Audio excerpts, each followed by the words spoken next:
This is Chris Bumstead. Who is he? Seems like a normal guy. Wrong. Let me explain. You see, Chris is a 4-time Mr. Olympia champion, guaranteed in the Hall of Fame, and an inspiration to millions of people around the world. And I'm just a guy with a crippling phone addiction who wants to be like him. So here's my plan. For the next 7 days, I'm going to be training, recovering, and eating like Chris Bumstead. So I guess the question is simple. What does it take to be the best? It's time. Sorry, that was dramatic. I'm not gonna lie, I'm a little bit nervous, but I'm excited as well. Yep. So I guess I will see you on day one. Day one started like any normal day, except I'm about to do an ice bath. So I'm gonna go get the ice. I drove to the gas station, found the ice, put the ice in the car, and drove back home. Alright, I'm back. Yes, I am using a bin. I cleaned it out thoroughly, so it's not a problem, okay? Anyway, I put all the ice into the water. Are you kidding me? Oh god. My hand's falling off, okay. Also, these are my goals for the ice bath, which is the main reason why I'm nervous. Alright, the time starts now. Immediately, all my face joints started hurting, which made me look like I was getting possessed. The first few minutes are definitely the worst. Like look at this. I don't even know what that is. That is a worrying sight. Halfway through, I tried closing my eyes, which did nothing. Doing this ice bath made me realize how unfamiliar I am with not using my phone. Like, it sounds dumb, but it's true.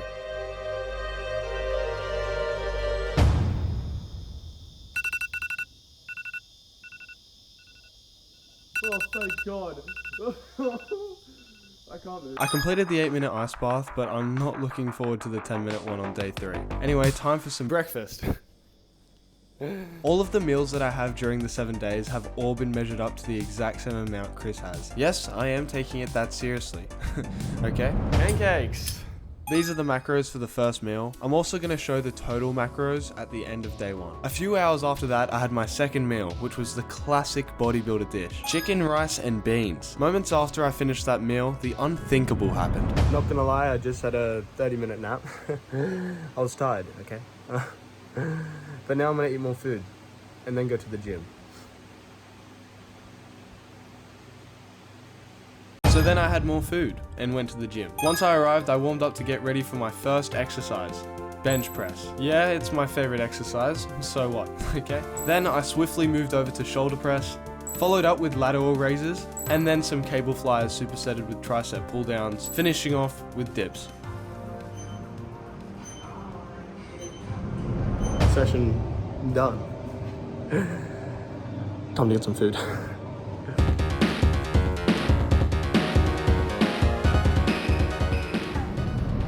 When I got home, I had my 4th meal with a protein shake, and then a few hours later, I had my last meal of the day, which was probably my favorite. Also, this is the total macros for Chris's diet. And now it's time for bed. I've got to turn the camera off. Day 2 started the same way day 1 did, except today, I'm not doing an ice bath. Time to ride and grind. I made some discombobulated pancakes and then finished off the rest of my meals until it was time for the gym. And today is back and biceps. I was pretty sore from yesterday, but regardless, I got through all the exercises and an hour later I was finished. So I made my way back home and devoured my last 2 meals. Today went pretty quick, I'd say. Tomorrow's the ice bath. Okay, I clearly wasn't looking forward to it. Anyway, I'll see you on day 3. Today started in an unexpected way that could affect me completing the 10-minute ice bath, and that is, it's very cold and wet outside. My goodness. You know what? I'm good. Just kidding, I drove over to get the ice, but on my way, roads were literally flooding. Like look at this. I'm really about to do an ice bath in this weather. Like, why? Okay, so I've made it to the gas station where I get the ice. I'm just gonna try not to get wet. Okay, I think that was impossible to avoid. Anyway, time to head home. Alright, we made it. Barely. I couldn't get much footage of me moving the ice, but here's a little clip. I'm gonna get the ice in the bin before it melts. So then I put the ice in the bin, hyped myself up some more, and got started. It looks like I'm fine, but trust me, I'm desperately wanting to get out immediately.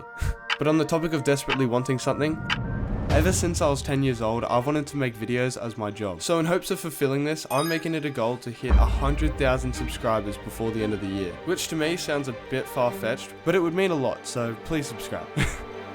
Anyway, back to freezing in a bin. Despite the weather being a little aggressive, I eventually completed the 10 minutes and immediately went on my phone. So as the day went by, I was just thinking about how Chris has to do this every day. Like, this is normal for him. It's definitely not normal for me. Let me just say that. I came back home to finish off the day, and before I knew it, it was day 4. I got through all my meals, but they were definitely starting to get repetitive and dry. Then went to the gym to make more insane gains, like Chris, and to avoid being skinny, in my case.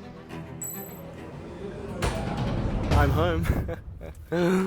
I finished my 4th meal and then shared some important thoughts.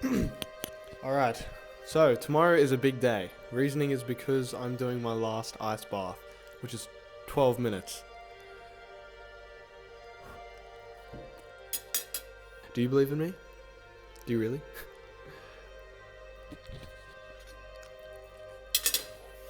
And with that said, tonight is where the real story escalates. Pretty much when I turned off the camera, I didn't go off my phone till 2 AM, which is embarrassing, to be honest. I started off day 5 extremely sleep deprived, but there was no going around it. So I put the last bags of ice in the water and began the 12 minutes of pain.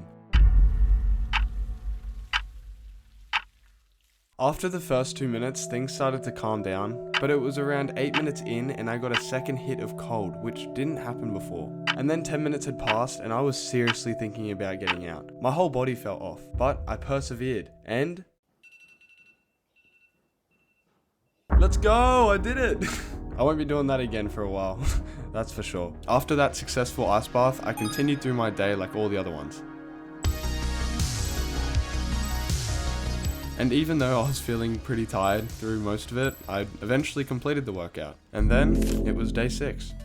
I would consider today to be the most important out of all of them, mainly because it's the second leg day, which is the day I would most likely skip.